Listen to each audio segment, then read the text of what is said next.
Number 10. Mother drops daughter into bear enclosure.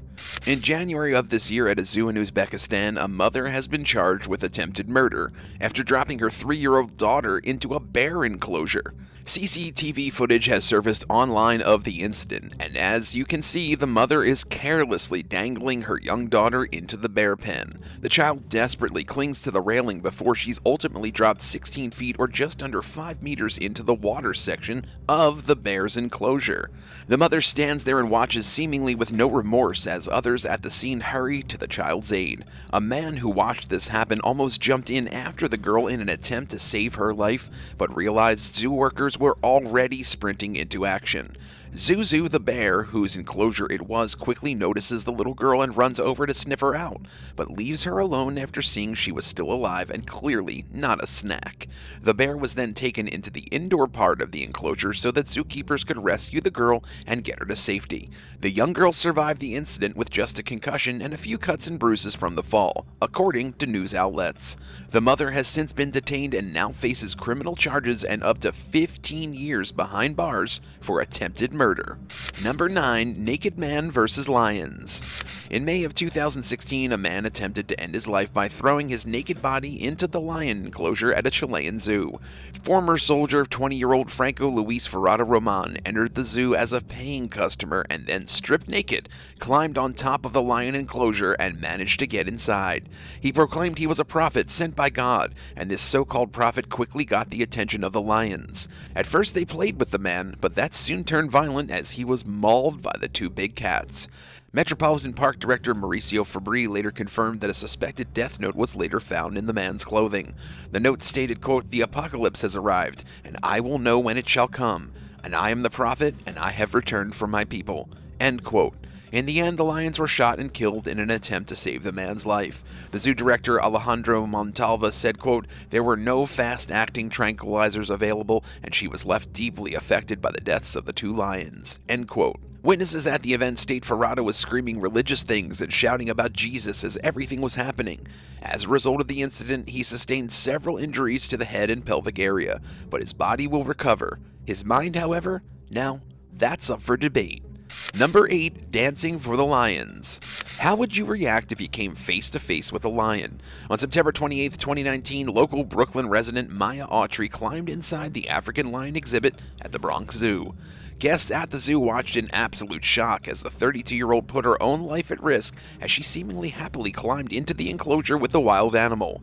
She stood still for a moment while the male lion watched her from a distance. The two had a bizarre staring contest. Then, after a few seconds, the woman felt comfortable enough to do a little dance for the big cat. She waved her hands up and down while the lion surprisingly did nothing, most likely as confused as everyone watching from behind the enclosure walls. It's a miracle that the lion didn't immediately react and maul her to death. Autry seemed rather proud of herself and had no problem sharing videos of her dance moves in the lion's enclosure on her Instagram page. In one of her posts, she wrote the caption, quote, "I really have no fear of nothing breathing. Animals can feel love just like humans," end quote. Autry amazingly escaped the situation with her life. However, the Bronx Zoo, after receiving reports of the incident, had informed local authorities and police ultimately arrested her in November 2019. The zoo published this statement, quote, "This action was a serious violation and unlawful trespass that could have resulted in serious injury or death. Barriers and rules are in place to keep both visitors, staff, and animals safe. We have a zero-tolerance policy on trespass and violation of barriers," end quote. Autry now stands as a reminder for what not to do when visiting the zoo. On a scale of 1 to 10, how stupid is sneaking into a lion enclosure? Tell us in the comments and hit subscribe while you're at it. Number 7. Mandy Kay and the Polar Bears. In April 2009, a 32-year-old German woman named Mandy Kay was almost killed by a polar bear after jumping into the enclosure at the Berlin Zoo during the bear's feeding time. Obviously, jumping into the bear enclosure is never a good idea, but when they're eating, it's almost a guaranteed catastrophe. And that's exactly what it was. The woman, who wasn't exactly an Olympic athlete, still somehow managed to get over 3 different barriers that separated zoo guests from the animals. She expertly made it over the fence, the prickly hedges, and the wall surrounding the enclosure before taking a dive into the water. Mandy looked happy as she swam towards one of the bears, a reckless decision she would soon come to regret. Zookeepers tried to distract the animals to pull the woman to safety. However, before being rescued, she was bitten multiple times on her arms and legs. She was bitten by one of the older polar bears at the zoo, and she is extremely lucky to be alive to tell the tale. Within minutes of the initial disaster, the zoo staff was able to push the giant bears away from Mandy and pull her to safety. After the rescue, she was taken to a nearby hospital for treatment and had to undergo surgery in order to heal her wounds. The reason she decided to jump into the bear's enclosure is still a mystery. However, it is known that she had been going through a bit of a rough patch after losing her teaching job. Maybe next time she'll just try therapy instead. Number 6. Man's Best Friend. Now let's switch gears a little bit and talk about a story involving man's best friend. On June 12th of this year, a stray dog was seen in the gorilla enclosure at the San Diego Zoo. The dog was in good spirits, seemingly unbothered, and wagging its tail until it was suddenly charged at by the silverback gorilla known as Frank. Visitors watched in horror as the dog was chased all over the exhibit, and they called out desperately for zookeepers to rescue the canine. The stray dog was one of 3 that had wandered into the park that day. However, he was the only one that made his way into the enclosure. Zoo staff on hand were able to lead the gorillas back inside their cages before the San Diego Humane Society arrived to rescue the dog. Officer Samantha Clark told KTLA 5 News, quote, "You can tell he really wanted to help because he wandered all over with his tail wagging," end quote. The brave pooch was given the nickname Mighty Joe Young, like the movie, in honor of his brave encounter. On Monday, June 20th, it was reported that the dog, who was actually named Meatball, had thankfully been returned to his owner. A happy ending for a happy dog. Number 5. Who Let the Tiger Out? On August 6, 2021, at the Rancagua Safari Park in Chile, a young woman working at the park was mauled to death by a tiger after the door to the animal's enclosure was left open. The unidentified woman was working her normal shift at the park, cleaning and performing routine maintenance when she was suddenly attacked by the tiger. She was killed pretty much instantly. She suffered multiple neck wounds in the attack, authorities said. Rancagua police were interviewed regarding the incident, and Officer Williams Espinoza said that the attack was brief. Quote, "She did not realize that the door of the animal's cage was open and was immediately attacked by this tiger, causing her death on the spot," end quote, he said. The Rancagua Safari Park staff refused to comment on what happened. It's unknown what happened to the vicious tiger, too. The park was closed while the police and Jorge Mena from the Regional Public Prosecutor's Office continued to investigate further to find out if a possible third party had anything to do with it. Ultimately, the investigation was to find out how and why the tiger's cage door was left open. Since 1990, there have been a reported 25 deaths due to big cat attacks in the US alone, 5 of those including children. Number 4. Orangutan Attack. On June 6th of this year, 19-year-old Hassanal Arifin, a wannabe social media influencer, allegedly hopped the fence at Kasang Kulim Zoo while staff were on their lunch break. Why? He wanted to get a close-up video of the park's orangutan. Footage taken of the incident shows the man taunting the orangutan, and the orangutan didn't like that very much, so he reached through its cage and grabbed Arifin by the leg and shirt. The giant orangutan almost flips the man, showing off his superior monkey strength. An onlooker tried to help, but was brushed away by the monkey. Luckily, Arifin did not sustain any serious injuries and was saved when a park visitor alerted zoo staff of the situation. India Times reported, quote, "Orangutans are generally non-aggressive towards humans. However, they are considered to be 5 to 7 times stronger than humans," end quote. While orangutans do not typically harm people, as they said, they are definitely strong enough to do some real damage if provoked, which in this case, it was. Following the close encounter, the influencer was thrown out of the zoo immediately and reprimanded by zoo officials. Hassanal Arifin had this to say, quote, "I was shocked when it grabbed me. The monkey's reflexes were so quick, it was unthinkable, and I was not prepared. I thought it would kill me. I really thought I would die," end quote. Maybe next time he'll think twice before trying to get his 15 minutes of fame. Number 3. Toddlers versus Elephants. Jose Navarrete, a visitor at the San Diego Zoo, was arrested on March 19, 2021, after taking his 2-year-old daughter into the park's elephant enclosure. The man was visiting the park when he decided to climb through multiple barriers with his child in his arms. His attempt was successful, and he managed to get into the elephant's pen. According to witnesses, the man's presence seemed to rile the elephants up, and it was said that Navarrete and his daughter were charged by at least one of those elephants. While trying to leave the enclosure, it was said that he narrowly escaped getting impaled by one of the elephant's tusks. He then literally threw his daughter through the gate in an attempt to get her to safety. Navarrete then jumped back through the gate himself, fell on the ground, and then picked up his crying toddler. The incident was swiftly reported to the San Diego Zoo security, but the pair had already exited the habitat by the time they had arrived. Zoo officials called the police and Navarrete was arrested and taken to jail.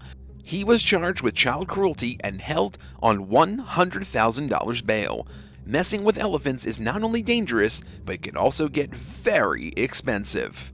Number 2. Harambe the Gorilla.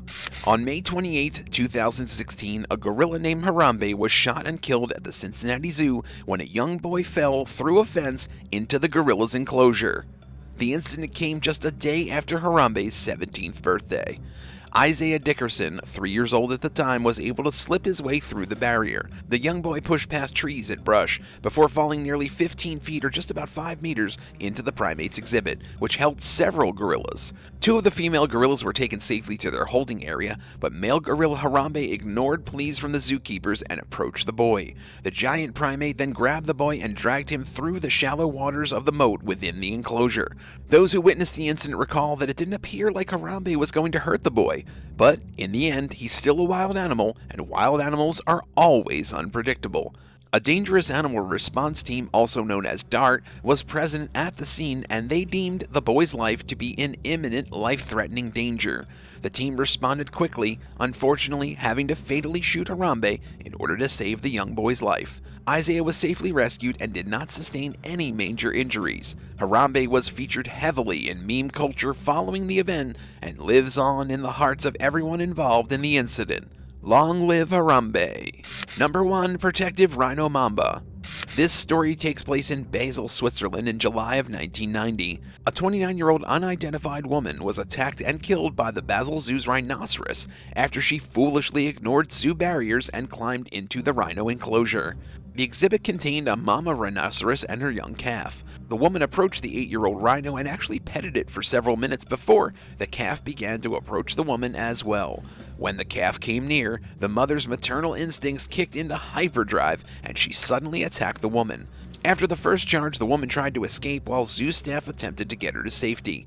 Visitors watched in horror as the woman fought desperately for her life. Unfortunately, zoo officials were not able to act quick enough. The injuries sustained from the attack were too severe, and the woman passed away that day.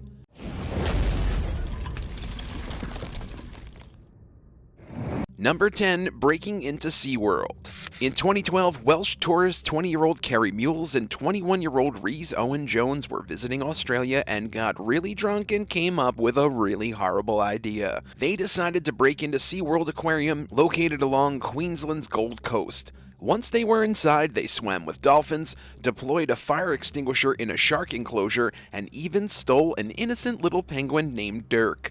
The young men woke up the next morning to find a penguin in their hotel room and realized what they had done. Even though they were incredibly hungover, Jones and Mules did their best to care for the bird. But it didn't take long for them to figure out that they weren't exactly qualified. Instead of returning Dirk to the aquarium, the dummies released him into a canal. But a random stranger saw what they were doing and called 911. The two had also posted pictures and videos of their drunken penguin snatching escapade on their social media, and a concerned subscriber reported it to authorities. Thankfully, Dirk was found unharmed and was returned to SeaWorld, where he was reunited with his partner, Peaches. Jones and Mules admitted in court to stealing the penguin and wrote an apology letter to SeaWorld and to the public. The judge decided not to press charges and accepted the young idiot's explanation that they did not act out of malice, but reminded them that they could have ended up dead if they had gone into the wrong exhibit. They were each slapped with a $1,000 fine and a strong recommendation to be more careful with their alcohol consumption in the future. Number 9. The Fun Wedding. In February 2022, a Florida bride and her caterer were arrested for lacing food with marijuana and serving it to unknowing party guests at the wedding. The meal featured weed-laced lasagna and other baked goods. The guests had no idea they were eating edibles. After consuming the laced treats, some attendees felt sick and stoned and contacted 911. One of the attendees stated that some individuals thought that they were suffering heart attacks, which contributed to the panic calls to police. Other attendees had even worse responses, becoming so overwhelmed by the edibles that they began vomiting and needing treatment in a nearby hospital. The bride, 42-year-old Danya Glenny, has denied requesting the reefer-based dishes, and investigators say that the catering team had already departed when they arrived. Several enraged guests pursued the case, and investigators examined everything from lasagna and brownies to chocolate-covered strawberries and alcohol pudding shots. Deputies arrested Glenny and caterer Jocelyn Bryant of Jocelyn's Southern Kitchen in connection with the incident following an investigation. Deputies linked Glenny and Bryant to the scheme after speaking with witnesses and other caterers who served food at the party. The ladies face charges of tampering, marijuana distribution, and negligence. Number 8. Inappropriate candy. In 2017, a Chicago man named Thomas Gorno sent a large chocolate candy bar to the McLennan County Sheriff's Office. But this wasn't your normal candy bar. It was huge and shaped like a certain male body part. He sent the candy bar to an employee named Tracy Chance, hoping he would find it funny. It was just supposed to be a prank, something to get laughs and to lighten the mood at the police station, but the police didn't find it funny at all. They took major offense, and the whole gag turned into a criminal case. For a little bit of background info, Thomas used to date Tracy's ex-wife, and the two men always had a weird relationship. They would often prank each other, and it seemed like a healthy rivalry. But apparently sending a chocolate candy bar shaped like a phallus to a police station Tracy worked at was crossing a line. Thomas ended up getting arrested, and the case dragged on for 2 long years. And just as the pretrial hearing was coming up, the district attorney's office decided they would dismiss the charges because the case was way too ridiculous. The district attorney saw that it was all just a prank that one party took a little too seriously. Number 7. Snake smooches. In 2015, a man in Florida tried to make out with a snake, and the snake almost killed him. 18-year-old Austin Hatfield caught a cottonmouth snake at his girlfriend's house a few days before and decided to keep the serpent as a pet of sorts. But he wasn't exactly nice to it and got the ultimate payback. Hatfield kept the snake in a pillowcase. Every now and then he would take the snake out of the pillowcase and show it off to his friends. Each time he would give it a kiss on the head before stuffing it back inside. Hatfield's decision to keep the snake and smooch it turned out to be one of the dumbest things he ever did. He was about to give it a peck when the snake pecked him back. It bit him on the mouth and his whole face swelled up like a balloon. He had to use all his strength to pry the fangs off his face and throw the snake on the ground. Hatfield was taken to the Tampa General Hospital, where doctors found him in critical condition. Luckily for him, Florida hospitals are used to taking care of snakebite victims. So, with enough anti-venom, he would make a full recovery. Aye, stupid is as stupid does. What's the dumbest thing you've ever seen your friend do? Tell us in the comments and hit that subscribe button if you haven't already. Number 6. Blowing up the garage. In June 2022, an unidentified man in Warren, Michigan had both his arms blown clean off by an explosion. It was in the middle of the afternoon when the victim blew up his garage. The fire then engulfed his entire home, and he was left in critical condition. According to police, the man had been working on some kind of explosive device when it all went wrong and quite literally blew up in his face. Luckily, no one else was hurt considering the power of the blast, and it was extremely lucky the man wasn't killed. The homes nearby also, thankfully, didn't suffer any damage. Turns out this wasn't his first rodeo either. The man had already been under investigation before and has a lengthy criminal past revolving around the manufacturing of explosive items and the dealing of illegal weapons. When the police searched his house, they discovered traces of explosive devices, over a dozen guns, 4,000 rounds of ammunition, and the ruins of a weapons lab. Last we heard, the victim was in a coma at the hospital. Number 5. The horse head. A man in Calgary, Canada left a horse's head in the mayor's driveway. Maybe this guy had watched The Godfather one too many times. He slapped an anti-vaccine sticker on the front door and left the head right out in the open for Mayor Jyoti Gondek to find. Before you lose your head, haha, relax, it wasn't a real horse head, it was made of latex. Still, the 43-year-old man responsible got into a lot more trouble than he probably thought he would. He snuck up to the house at 3:30 in the morning on April 19, 2022 with the horse head tucked under his arm and just left it in the driveway. He then sped away in his car doing burnouts up and down the street. He was ultimately charged with criminal harassment. He thought he was being clever and sending a message to the mayor, but ended up getting arrested. Number 4. Escape room escape. A homeless man in Vancouver, Washington broke into an escape room and had trouble escaping. Imagine that. 40-year-old Daniel Wardlaw somehow entered the Northwest Escape Experience in the middle of the night in July 2018. While he was inside, he drank some beer that was being used as a prop and even ate a burrito. Soon he realized he didn't know how to get out of the building. He found a phone inside the property and called 911, and probably because he was slightly intoxicated, he told police that his home was being broken into. But by the time the cops showed up, Wardlaw had figured out how to escape the escape room. Officers found him lurking around a strip mall that was nearby. They immediately knew something fishy was going on and questioned him. They were able to link him to evidence found at the scene of the break-in. Wardlaw claimed that he had entered the business because he had nowhere else to go due to being homeless, but the cops said it wasn't an excuse and he was charged with second-degree burglary.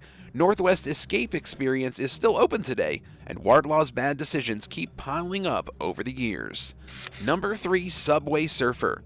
In June 2022 in New York City, a young man made a really poor decision of being a daredevil by climbing onto the northbound number 7 train. He tried to surf on top of the train when he bashed his skull against something and fell. When the train arrived at 111th Street Station in the middle of the evening, the guy was lying on the roof of it with blood pouring out of his head. He was barely breathing when Good Samaritans climbed onto the train to help. It's unclear what he hit while surfing on top of the train, but whatever it was, it did serious damage, and the impact left him in critical condition. Luckily, he was still conscious when he was rushed to a nearby hospital. Within days, he had already undergone 2 surgeries, and it's possible he could have permanent brain damage. Quote, "Riding on top of a subway car is reckless, extremely dangerous, and inconsiderate, as it causes significant delays for other New Yorkers," said Pat Warren, MTA Chief Safety and Security Officer, in a statement. Quote, "Seeking a thrill that promises heartache for family and friends is foolhardy. Choose other avenues to have some fun, ones that demonstrate respect for those you care about." End quote. Number 2. Pranking the police. In February 2020 in Spring, Texas, a 17-year-old reported a fake robbery in progress because he wanted to see his friend get in trouble and maybe even beat up by the police. According to the teenager, it was all supposed to be a joke, but that wasn't the way it played out, and the cops didn't find it funny at all. It was about 4:40 on a Monday when prank robbery reports came in at the Easy Stop food store. The 17-year-old didn't even call the police. He texted them. "We didn't even know you could do that." He texted 911 to let them know there were 2 men currently trying to rob the store and that they had guns. Deputies were quick to arrive, but immediately realized there was no robbery taking place. They had been duped and were pretty upset about it. They interviewed people at the store and in the area, and no one had any idea what they were talking about. What the teenager didn't realize was that the police could easily figure out who he was since he had texted them off of his own phone. The dummy was charged with giving a false report, all because the teen said he wanted his friend, who had been on the scene at the time of the text, to get, quote, "jacked up by the police." Number 1. Wrong crowd. In 2014, in what can only be characterized as a parent's worst fear, 2 young girls left their family homes in Vienna, Austria to join the Islamic State terrorist organization in Syria. Samra Kesanovic and Sabrina Selimovic, then only 15 and 16 years old, left a message for their parents telling them to not come looking for them and that they were going to serve Allah and die for him. The young girls then appeared in an ISIS propaganda video, mixing with jihadis and holding Kalashnikovs. Months later, news broke that one of the girls, believed to be Sabina, had died in a fight. Samra, the other girl, vanished. For several months, no one knew where she was until stories came alleging that an ISIS member caught her fleeing and beat her to death with a hammer. In light of the tragedy, a Tunisian lady who said she was detained in the same residence as Samra came forward. She said that the young woman was a sex slave and a, quote, gift for future combatants. Samra reportedly tried to flee many times before she was consequently murdered.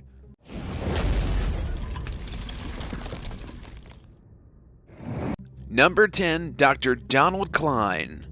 Doctors have this sacred oath to put the patient's best interest at the forefront. But what happens when you've got someone with no sense of morality or remorse?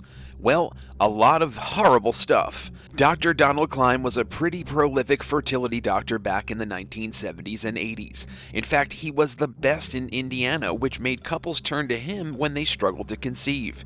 He told his patients that he'd use the sperm of their husband for insemination, or alternatively, he'd use a sperm donor. One thing that he did make clear, though, was the fact that no sperm donor was ever used more than 3 times. However, decades later, Dr. Klein's patients' children started matching on 23andMe and Ancestry DNA as close relatives. And when they dug deeper into this plot, they discovered the harrowing truth that all of them were half-siblings. Dr. Klein had been using his own sperm to impregnate patients all along. At first, he denied the allegations, but dozens of DNA tests proved him wrong. When asked why he used his own sperm, Klein said that he was only trying to help desperate mothers and families. He then reassured his children that there were only 15 siblings in total, no more than that. But the truth eventually came out. Thanks to modern technology, it's been figured out that Dr. Klein may have fathered more than 94 children in total. But since there wasn't any law in Indiana until 2018 that would have made his actions a crime, he was let off the hook with a mere $500 fine. He was forced to surrender his medical license, but had already retired in 2009, and to this day, he continues to live freely with no charges. Number 9. John Leland Orr. In the late 1980s, California was ravaged by a swath of arsons, causing tens of millions of dollars in damage. Some of these fires were so bad that they resulted in multiple deaths. Now, at first, most people attributed them to short circuits. However, one firefighter who'd been at the site of pretty much all of these fires clapped back by saying that these fires were clearly started by one sinister individual. That firefighter was John Leland Orr, who'd made a name for himself over the years thanks to his quick intuition and ability to sniff out the root cause of fires.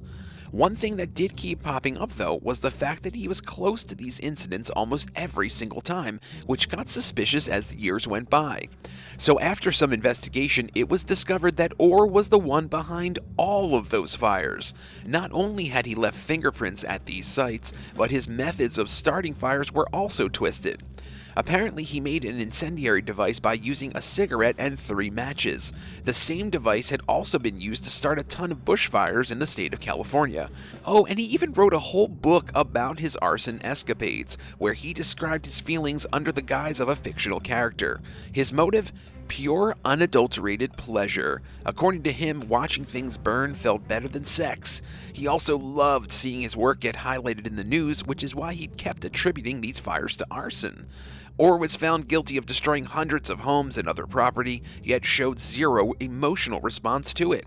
And, in the end, he was given 4 consecutive life sentences. Number 8. The Chameleon.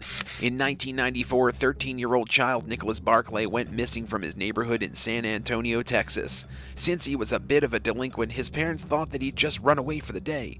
As time went by, however, it soon became clear that there was something much darker at play here. They looked everywhere for him, and with the passing of the months, the hopes of the Barclay family ever seeing Nicholas dwindled.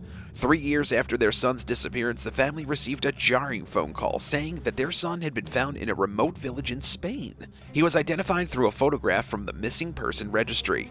Nicholas returned home as a 16-year-old teenager, but it was clear something terrible had happened to him. He wasn't the same kid. His hair and eye color were different, which raised alarm bells in family members. He claimed that his kidnappers had dyed his hair and colored his eyes to make him unrecognizable. His new social behaviors could be written off as the effects of trauma. Not everyone settled for the new Nicholas. This was especially true for private investigator Charlie Parker, who had worked closely in filming the family after their reunion. He noted the inconsistencies in Barclay's behaviors and story. First, while Barclay described going through extremely scarring experiences, his behaviors reflected maturity rather than trauma. Second, it was highly unlikely that any kidnappers would go to the trouble of dyeing a child's hair to force them to blend in. It was also nearly impossible to alter any human's eye color. After the court ordered Barclay to submit his fingerprints and blood, the dark truth finally came to light. The boy wasn't Nicholas Barclay. Instead, it was 23-year-old Frederick Pierre Bourdin, who was a serial imposter from France and had assumed over 500 identities in his short life. Dubbed the Chameleon, Bourdin was a wanted man by Interpol and had targeted multiple other families by looking like their missing kid thanks to his thin frame and childish features. For a short time, Bourdin got a free place to sleep, food to eat, and a family that wasn't his. For his victims, however, it was nothing short of harrowing. He was sentenced to 6 years in prison. Number 7. Warren Jeffs. Born from a family of a polygamist religious group, FLDS, in 1955, Warren Jeffs' rise to power is truly fascinating and evil. The FLDS, or the Fundamental Church of Jesus Christ of Latter-day Saints, was already a pretty twisted community with its 7 joint leaders. However, due to the fact that he was born nearly 2 months premature and survived, people soon started calling him God's chosen one. Throughout his life, Jeffs continued to rise through the ranks of the FLDS and even ended up as the principal of the church's private school. From the outside, he was an unremarkable and bland man. But beneath the boring facade, there was something much more sinister. By 1986, Jeff's father, Rulon, was the sole leader of the church, also known as the Prophet. But despite having over a dozen older siblings, he was still considered the next in line. So, when Rulon suffered a debilitating stroke, Jeff became his spokesperson. When Rulon died, Jeff got all the power and his father's many wives. He soon controlled everything and started to change the rules of the church that members had been following for years. He chose what women were allowed to wear, he forced any male members to hand over their hard-earned money, and he started kicking people out he deemed a threat. He then went on to create an even more secluded temple called the Yearning for Zion Ranch, where only the chosen FLDS members were allowed to enter. There he'd marry girls as young as 12 years old and at some point even proclaimed himself to be a god. It was discovered that Jeffs was not only marrying underage girls to himself and other nasty old men, but he was also sexually abusing them. Because the FLDS is such a secluded community, the young girls didn't know any better. They simply did what was asked of them because they believed it was their duty given to them by God. Warren Jeffs has over 70 spiritual wives. Jeffs was ultimately convicted in Texas and sentenced to life in prison. Today, he still has thousands of followers and gives orders to them from his jail cell. Number 6. Luca Magnotta. Born on July 24, 1982 in Ontario, Canada, Luca Magnotta was always a troubled child. Not only did his mother often lock him and his siblings out of the house, but she'd also put his pet rabbits out in the cold so they'd freeze to death. After his father got diagnosed with schizophrenia and divorced his mother, Magnotta started staying with his grandmother. By 20, he was acting in adult movies and working as an escort. He even modeled for multiple magazines for a while, getting a ton of cosmetic surgeries in the process. In 2005, though, Magnotta was convicted of impersonation and fraud after he was caught buying $10,000 worth of gold with a fake credit card. In 2010, a video of someone suffocating kittens in a plastic bag went viral. A year later, another video popped up of the same person feeding kittens to a python. It wasn't clear until much later that the individual in the video was Luca. The worst was yet to come, though. On May 25, 2012, he posted an 11-minute clip entitled "One Lunatic, One Ice Pick." In the video, Luca is seen stabbing a naked man with an ice pick and a kitchen knife. The video also shows him dismembering the man and then using him for sexual acts and cannibalism. The man was Jun Lin, a Chinese student that gone missing a few days before the video. Initially, the video was labeled a fake, but when packages of body parts started turning up at political offices, and when Lin's head was found near a lake, well, that's when all the pieces came together. Eventually, Luca Magnotta was caught in a Berlin internet cafe by Interpol after he'd been on the run. And after a trial that lasted for many years, Magnotta was sentenced to life in prison. Number 5. Michael Peterson. In December 2001, police in Durham, North Carolina got a call from a man reporting that he'd found the lifeless body of his wife Kathleen at the bottom of the staircase in their home. This man was the fabled Michael Peterson. There were inconsistencies with the story. Peterson said his wife fell down the stairs, but things didn't add up. He soon became the prime suspect in his wife's death. Peterson claimed he was innocent, though. The trial went on for ages, with filmmakers capturing everything, including the strange evidence and insane correlations. For instance, this wasn't the first staircase-related death that had happened in the presence of Peterson. It was found out that in 1985, his first wife, Elizabeth Ratliff, was found dead at the bottom of a staircase in their home in Germany. The last person that she'd seen before that? Peterson. Elizabeth suffered from seizures, and so it was believed she had one and fell down the stairs when no one was around. But when Peterson's new wife was also found dead on a staircase, an investigation was launched about the mysterious circumstances of her death. Elizabeth's body was exhumed for a second autopsy, and it was discovered that her death was indeed a homicide. Kathleen's body also had traces of owl feathers, which led to a theory about her being attacked by an owl that flew into the home, hitting her head and knocking her down the stairs. There's just no way Michael Peterson had two wives that both had unfortunate deaths on the stairs. After spending over a decade in prison, Peterson was finally released in 2017 on the basis of an Alford plea. An Alford plea is a guilty plea in which a defendant maintains their innocence but admits that the prosecution's evidence would likely result in a guilty verdict if brought to trial. Number 4. Dr. Death. Born into a working-class Manchester family in the mid-1940s, Dr. Harold Shipman was always a bright student and developed an interest in medicine after seeing his mother receive morphine injections to ease the pain of her lung cancer. By 1970, he had a medical degree from Leeds University and became a general practitioner. Only a few years later, though, it was discovered that he'd become addicted to opiate pethidine, as he'd written several fraudulent prescriptions for the drug, which forced him into rehabilitation. With that said, he was back as a general practitioner in no time and even regained his peers' respect.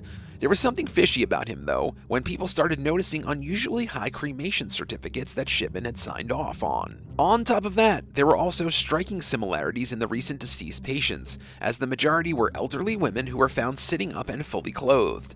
And in 1998, after another one of his patients was found dead only hours after Shipman's visit, the truth came to light. Not only had he changed her will to benefit him, but he also wrote that no autopsy was needed. Upon further investigation, it was found that she'd been given lethally high levels of diamorphine. It was soon after this that detectives found out that Shipman had been injecting his patients with diamorphine and changing their wills so that he inherited all their money and valuables. It's estimated that his murderous spree lasted for 26 years and that he killed almost 250 people, which earned him the title of Dr. Death. In 2000, Shipman was charged with 15 murders and sentenced to life without parole. He then took his life in his cell 4 years later. Number 3. Varg Vikernes. Known for his role in the Norwegian black metal band Mayhem, Varg Vikernes was already a pretty well-established musician by the time he turned 20. His upbringing was a bit questionable, though, because apparently his parents were racist Nazi sympathizers, so you get the gist. However, no one anticipated the hard left turn that his life would take only months into joining Mayhem. Varg was a pagan and believed that Scandinavia should return to traditional pagan roots, which led him to the infamous arson of the 12th century Fantoft Stave Church in Bergen, along with fellow musicians Øystein Arsteth and Bard Uthen. As a matter of fact, he even used the burnt church's photo as an album cover. A couple of years later, things took an even darker turn when he murdered his bandmate Arsteth by stabbing him 23 times. He claimed that the killing was in self-defense, but was sentenced to 21 years in prison, which, by the way, is Norway's maximum sentence. As the judge announced his sentence, Varg gave an infamous evil smile while looking at the camera. He was eventually released in 2009 after serving 14 years. These days, he runs a YouTube channel called Thulian Perspective, which is focused on politics, survival, and music, which is absolutely wild. Number 2. Peter Scully. Born in 1963 in Melbourne, Australia, Peter Scully led a pretty normal early life. He got married and had 2 children, like any other ordinary guy. At some point, however, something shifted and Scully left his family and moved to another city. He started off by running a fraud property scheme that earned him over $2.68 million at the cost of 20 investors. Shortly after, he got a teenage Malaysian girlfriend and pimped her out at suburban sex parties. According to one of his former associates, there was only one thing driving him: money. With that said, this was only the beginning, and after becoming the focus of a financial fraud investigation in 2009, he fled to the island of Mindanao in the Philippines, and there, he built a twisted trafficking empire. Scully built an international pedophile ring based on videos of children being abused and tortured. He'd live-stream these on the dark web for paying customers. He preyed on the weak and vulnerable and promised food and education. In one of his videos, Scully reportedly strangled and buried someone. He had plenty of customers too, as people would pay as much as $10,000 per view. Eventually though, Scully was caught in 2008 and sentenced to life in prison, but even then, he was seen smiling and displaying psychopathic behavior. Number 1. Louis Garavito. Born on January 25, 1957 in Genova, Colombia, Louis Garavito had a difficult childhood as he'd suffered abuse at the hands of his father and neighbors. This translated into a twisted mind, as in his teens, he'd often kill birds for fun. The worst was yet to come, however, as his foray into alcoholism and depression turned him into a bona fide predator. Not only did he go on a killing spree, which mainly targeted Colombian teenage boys, but he also assaulted them sexually. Apparently, he'd used disguises to gain access to his unattended victims, most often posing as a monk or a priest, as he lured the boys with promises of money and a drink. According to reports, Garavito has killed over 200 boys, and that's not even counting the murders that he'd committed in other countries like Ecuador. He had plenty of adult victims as well. He did eventually confess to these crimes though, and was given an 835-year prison sentence for the murder of 189 people. Thanks for watching. Which one of these people scares you the most? Tell us in the comments below, and don't forget to subscribe. See you next time on The Bad Badger.